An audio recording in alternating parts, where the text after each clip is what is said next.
મારા ભાભી કાલે કુકિંગ એકેડમીમાંથી તુવે ઠોઠા શીખીને આવ્યા છે અને ઘરે બનાવ્યા ખૂબ સારા બન્યા છે એ બદલ શ્રી કુકિંગ એકેડમીનો આભાર. ખૂબ સરસ તુવેર ઠોઠા બનાવ્યા છે. આવી જાઓ આવી જાઓ.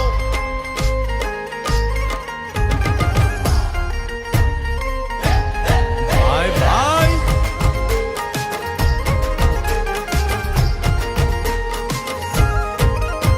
એ દ્વારકાનો નાથ મારો રાજા રણ છોડ છે, એણે મને માયા લગાડી